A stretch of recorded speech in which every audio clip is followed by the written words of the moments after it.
Help me reach 7,000 subscribers. Please like the video and share your thoughts in the comments. Your feedback helps make the content better. She did it smooth. I pushed the door open after a long Friday, and Erin, at the kitchen island, slid her phone under a folded towel like it was a napkin she didn't need. The screen was still lit. She smiled without showing teeth. "Hey, you're late."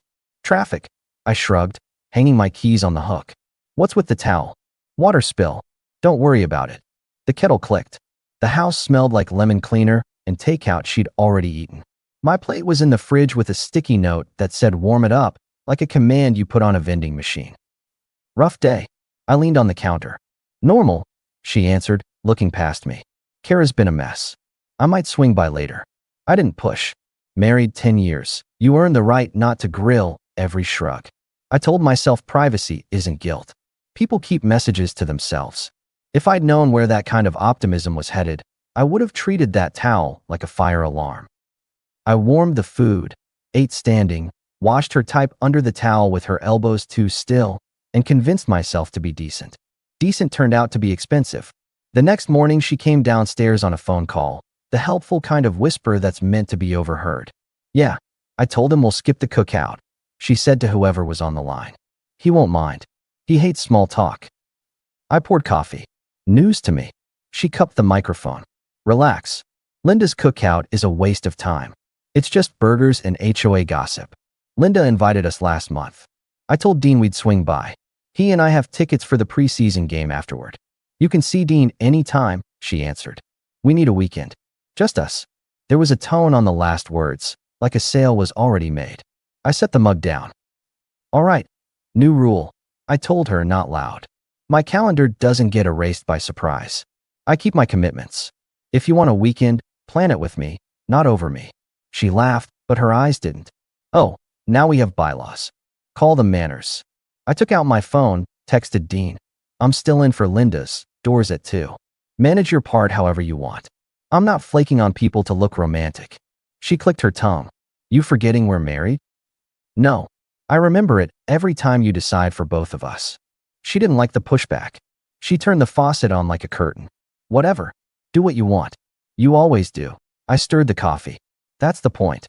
She moved around me with a slow ballet that said I was in the way in my own kitchen. "If we go," she added, "please try not to lecture everyone about budgets and trucks. They don't need your dad talk." "Don't worry. I'll stick to potato salad."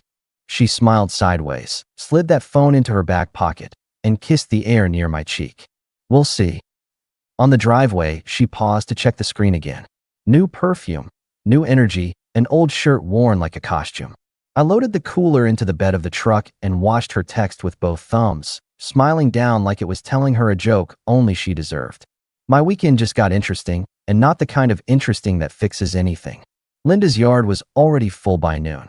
You know the type: folding tables, coolers, the neighbor who acts like he invented grilling. Erin worked the fence line like a politician, light on touch, heavy on eye contact. Dean slapped my shoulder. "You look like a tax seminar," he grinned. "You okay?" "I'm fine," I told him, tilting my chin toward Erin. "We're in a phase. Aren't we all?" Kara materialized out of nowhere, braid over one shoulder, sunglasses the size of saucers. She and Erin hugged like synchronized swimmers. "Finally," Kara said loud enough. "You got away from spreadsheets." Erin smirked. "Don't start." He's in new rules mode. Linda, carrying a tray, caught the tone and laughed to please the moment. "New rules? We're doing that now." "It's cute," Erin went on. "He's got a charter." He announced it over coffee. I set a bottle on the table, looked at the circle, jumped in before the paint dried. "Yep. Rule 1. If you make plans, you keep them. Rule 2. Stop pretending I hate people to get out of your own RSVPs." That wasn't the script. Erin blinked. Kara smiled like she smelled rain. "Someone's touchy." I faced Erin. "Don't use me to cancel what you don't want to attend." She gave me a puff of laugh. "Relax. Nobody's judging. We're joking." "Good. Then we're done with this joke." I pointed to the cooler. "Take the deviled eggs. I'm leaving early for the game with Dean. You want a ride?" you ask. "I'm not standing in your corner just to be heckled." Dean raised his hands. "I'll drive if this is a thing." "It's not a thing," Erin said, but her voice edged. "You're blowing nothing up." Linda stepped in with hostess courage. Eat first, fight later. I'm not fighting, I answered. I'm adjusting. Aaron stared at me over the rim of a plastic cup. Could you not do your headmaster voice in my social life? I looked at Dean. You hear a headmaster? I hear a married guy who learned to email, he deadpanned. I took a breath, found the line. Let me be clear, I told Aaron, without heat. I'm not your punchline. I won't sit here while you build your stock by cutting mine. Last time we had this conversation, it didn't stick. So here's the consequence. I'm leaving in 10. You can come, or you can ride with Kara. Your call. Kara shrugged. I can drive her. Great. I wiped my hands on a napkin and shook Linda's hand. Thanks for hosting. Save me a plate. Erin rolled her eyes, but I caught the flash. Anger with a splash of worry. Control hates company. She wasn't used to me setting public boundaries, especially where her audience could see it. 10 minutes later, as promised, I walked to my truck with Dean. Erin didn't follow. Bold, Dean muttered as we buckled in. Not bold, I said. Just over being drafted into skits. He whistled. You coming back for her? She's got options. We pulled away. In the side mirror, Kara hugged Erin and whispered near her ear, hands tight on both arms. I didn't like the choreography. I didn't like it at all. The ride that brought Erin home that night wasn't mine. She came in quiet, later than the game ended, shoes in her hand, phone face down on the table. She made a sandwich like peace, then walked it to me on the couch. I was out of line earlier, she said. I'm just tired of adulting. Don't be mad. I didn't perform forgiveness. I ate the sandwich. Fix is simple, I told her. When you want to make a joke, use your own name. When you want a weekend, ask for one. When you want a ride, schedule it. She nodded too fast. Okay, noted. Her phone buzzed against the wood like a finger drumming. She didn't move. We both listened to it go on, 3 beats too long. Who's that? I asked. Kara, she said without checking. She's miserable about her guy. Hope she figures it out. She will, Erin answered, and turned the phone screen down again. I put the plate in the sink and let the silence sit. People tell you who they are in the dead air. You just have to listen long enough to hear it crack. Late Tuesday, I woke up without knowing why. The house had that weird stillness of 2 a.m. I checked the clock. 2:13. The hall light was on under the door. Erin's side of the bed was empty. I waited for a bathroom flush. Nothing. Front door hinges have a sound. Both quiet and ridiculous, like a kid sneaking cookies. That sound. Then the soft double click of the latch. I sat up. No panic. No scene. Jeans. Hoodie. Boots. I took the spare keys and stepped out to the driveway after a count of 30. The street was a row of sleeping windows. Her sedan was gone. I opened the truck door and didn't slam it. Habit. The engine turned over with a low cough, and I rolled out slow, 2 houses behind invisible. People think following is dramatic. It's not. It's signals and turns and a little patience. She took the main road to the edge of town, past the gas station, past the storage place with the flickering sign. She didn't turn toward Kara's condo. She kept going to the highway, then off again to a strip with an old neon vacancy sign that had seen better years. I parked down the block behind a landscaping trailer and watched her pull into the second lot, where the numbers on the doors are faded and the soda machine makes a noise like a refrigerator dying. She didn't see me. She didn't look around. She checked her phone and walked straight in. No need to narrate the rest. The picture took itself. I didn't honk. I didn't bang on anything. I sat until the dashboard clock stole 20 minutes I would never invoice to anyone. Then I drove home. In the driveway, I looked at our house, at the upstairs window that held our bed, and locked my jaw around a simple sentence. Respect doesn't survive this. I brewed coffee at 4:20 like a retiree who'd lost track of time. At 6 I showered, dressed, and left a note on the island. Early start. At 8, I parked by the county building, filled out the forms the clerk slid under glass, and scheduled what grown people schedule when a line isn't crossed but erased. No courtroom speeches. Just signatures, dates, and a man who stopped giving discounts. Back at work, I locked my office cabinet, boxed my vital stuff, and changed the code I'd stupidly shared. I moved my tools from the garage to my shop. I stopped the shared card and rerouted the insurance auto-pay to my account, with a polite email. Effective today, we will handle expenses separately. Send your part by the 5th. I told Dean I needed the spare room for a couple nights. I didn't cry in his garage. Dean would have just handed me a rag and looked at the floor. "You're sure?" he asked. "Yeah. You gonna talk to her?" "When there's something to say." I went home early, cooked chili because I needed the house to smell like something I chose, and greeted Erin at 5:30 like men greet after a random Tuesday. She was bright, too bright. "I'm sorry about some of my tone lately," she offered as she dropped her bag. "Work's been chaos. Also, I thought we could do a date night Friday." "My treat." "Nice," I said. "I'll check the calendar." She looked surprised at the phrase "my calendar," then forced a grin. "I'll text Kara. Tell her I'm off the grid. She'll survive." "Sure," she said, digging in her bag. "Do we have any of those candles left?" "In the drawer by the oven." "Perfect," she chirped. "Okay, I'm taking a shower." "Do it." I stirred the pot. Steam fogged my glasses. She kissed the air near my temple and disappeared. My phone buzzed in my pocket, short and impersonal. "Your documents will be ready for pickup tomorrow by 3 p.m. I read it twice, like it might change if I stared harder. By sunrise, a boundary had died. The next move was mine. Wednesday, she swung by my shop with a brown bag and a sweetness that didn't fit her mouth. "I brought lunch," she said, setting it on my workbench. "Turkey, no mustard." "I remember." "That's specific," I replied, wiping my hands on a rag.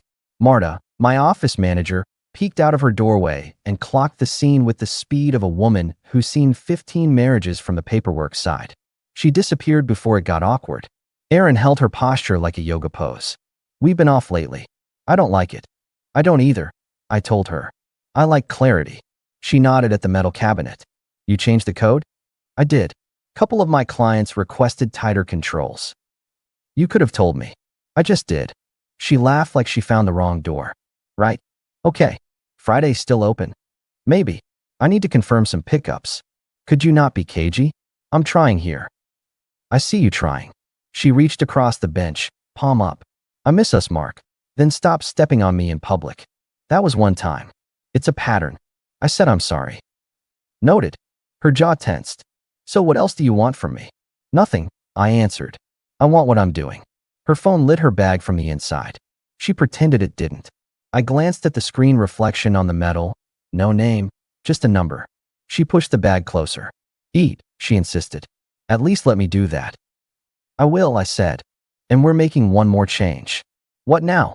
"As of this month, we split costs. Half the groceries, half the house utilities, half the extras. I sent you a spreadsheet with line items. Pay your share by the 5th, and we're clean." Her eyebrows lifted. "Since when do we nickel and dime?" "It's not nickels. It's clarity." "So you're punishing me because I made a joke at Linda's?" I shook my head. "You can frame it how you want. My side is boundaries and clean books." She drew in air like she was going to argue more, then pivoted. "Fine. You want clean? Friday's on me. I'll text Kara, she's off my radar. We'll do dinner. We'll talk. No phones." "No phones sounds good," I said, keeping my face steady. She stood straighter like she'd earned something, then touched my shoulder with a squeeze from the catalog of affection moves. "Okay, I'll see you tonight." Marta reappeared as Erin left, arms crossed, eyes not unkind. "You need anything?" "I'm good." "You sure?" "I'm sure." Marta nodded like a judge. "She's running plays." "Stay boring." "Plan to." My phone buzzed at 2:47. "Your documents are ready for pickup." I closed the office early and drove to the county.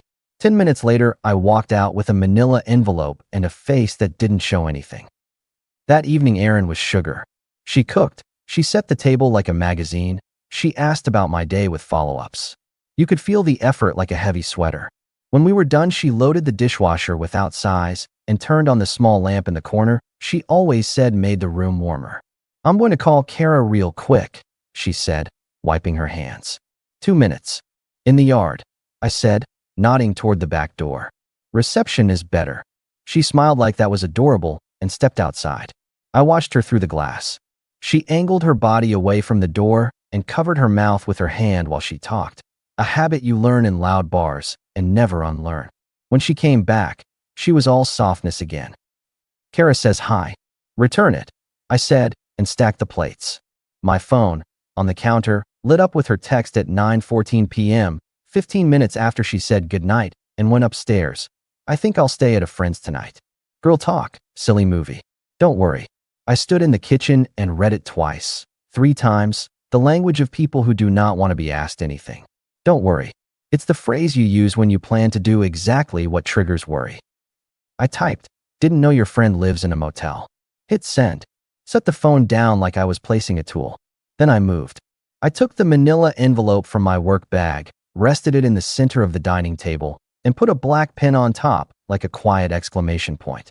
I packed a gym duffel with clothes, toothbrush, chargers, my passport, the spare title copies I'd already locked in the shop. I took my watch and the photo of my dad from the bookshelf. On a card I wrote 8 words. This was your choice, not mine. And I left it with the envelope. Dean texted, gate code is 6752, key under frog statue. I turned off the lights one by one. In the hall I paused and looked up the stairs. I didn't feel noble. I felt done. Her response came fast. Wait, what? Where are you? You home. Then a call. I watched it ring without touching it. Saw her name bloom and fade like a lighthouse on a coastline I no longer had to crash into. Another text. I'm coming back. Please. I put the phone on Do Not Disturb and stepped outside. The air had that damp hint before rain. I locked the front door, slid the key into my pocket, and walked to my truck. As I pulled away, her message status changed to read. 10 minutes later, another call came through to voicemail. I let it sink into the phone the same way the ocean takes everything you give it. By the time her headlights hit the front of the house, I was 6 miles away, steering toward Dean's place with a bag on the seat and no interest in theater. If there's a moment when you change from a man who negotiates to a man who acts, it happens without confetti. It's just a turn signal, and you make it. I slept at Dean's as if sleep was a job I had to be decent at. In the morning, I drove to my shop early, opened the big door, and started on work orders like the world hadn't tilted. Erin called at 7:03, 7:12, 7:15. I let the call stack up until my phone looked like a stubborn alarm. At 8, she texted, "We need to talk. Please." I made coffee and sent one message. "Papers are on the table. Read the note." She showed up at the shop at 9:40, breathing fast but composed, like she'd practiced lines in the car. Marta saw her through the glass and stayed in her office. Erin walked right to my bench. "What is this?" She held up a photo on her phone of the envelope. "What are you doing?" Ending it with dignity, I answered. "Based on what? A message? You jumped to a conclusion because I wanted a night with a friend?" I rinsed a cup. "You left at 2 in the morning 2 nights ago. You drove to the highway and turned off at the neon that hums. People aren't that creative when they're innocent." She blinked, recovered. "You followed me? Are you serious? That's stalking, Mark. That's insane. It's called confirmation. You don't even know what you saw. I know enough. You're married to me. You don't surveil me. You talk to me." I did. For months. Then for days. Then for hours. Now I'm doing something else. She lowered her voice, as if volume could change math. "This is a mistake. We've had a rough patch. Rough patch is tone and chores. Rough patch isn't motel keys at 2 in the morning. You're being cruel. I'm being clear." She changed tactics. "We can fix this. Counseling, whatever you want. I'll do any weekend you want. I'll stop joking. I'll stop bargaining with a house you've already sold. You don't get to be judge and jury. I do when I'm drawing my own boundary." She stared at me like she could will me back into the old script. "I left because I felt ignored. I just wanted attention. That's all. You wanted options, I corrected. You wanted the comforts here and the thrill there. You wanted me to carry the bills while you carried secrets. Don't put words in my mouth. I didn't put anything in your mouth. That was last night." She slapped the bench lightly, a sound of metal on palm. "You humble me in front of your staff and your friends. You leave these papers like a trap, and I'm the one without respect." Marta opened her office door with the timing of an umpire who knows when to break up benches. "Mark, truck guy is here for the intake." She looked at Erin and didn't move. Erin stepped back, eyes on me. "If you do this, you blow up everything we built." "No," I said. "You did. I'm just not sweeping up." She swallowed. "I need to get my things. You can, when I'm home. Text me a window. I'll be there. We won't be alone." "You're ridiculous." "I'm safe. I'm not a threat," she hissed. "You're a liability." Her face changed. That word hit the truth she didn't want named. Liability is what you call something you keep paying for after you stop using it. She wrapped her arms around herself and glanced at Marta again. Fighting in front of an observer suddenly wasn't fun. "Answer my calls," she said, last push. I won't. You can't just shut me out. I can. And I am. She stood a second longer, then turned on her heel and left.